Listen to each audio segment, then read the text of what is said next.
好，最尾呢個位置咧，其實咧 equilibrium constant 咧同咧嗰個 reaction 佢做嗰個 extent 啊，做咗幾多咧，其實係好大嘅關係嘅。點解好大嘅關係咧？咁啊，假設咧我哋有兩個嘅一個叫 reaction 咧，兩個reaction 嘅 system 啦，一個咧就係 H2 同埋 I2 react form HI 啦。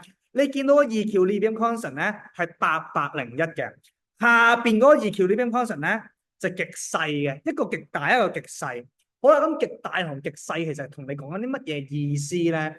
好啦，你寫翻個 equilibrium constant 咧，你會見到咧 HI 其實就係 product 喺上面啦，reactant 就喺下邊。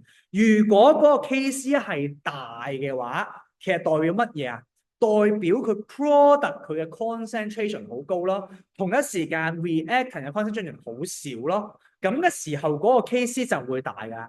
如果 product 嘅 concentration 喺 equilibrium 嘅時候高嘅時候，就代表其實佢完成個比率係比較大啦。我哋有多啲 product 喺個 reaction mixture 入邊啦，係更加似係做完個 reaction 啦。咁所以呢度就同你講啦，如果 Kc 係大過1嘅話，如果係好大嘅話咧，其實就近乎咧完成，近乎完成咋，但係唔係完全完成嘅。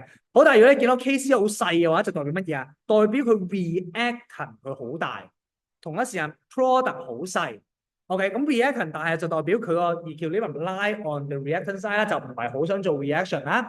咁所以咧就令到咧嗰個嘅 Kc 就會極之細啦。OK，極之細，因為當個分母越大嘅時候，分子越細。嗰個數就會越細啊嘛，咁呢個就代表佢越難去做個 reaction 啊。所以 equilibrium constant 咧，其實某程度上同你講咗咧個 reaction 其實做得幾多嘅，可以係最多。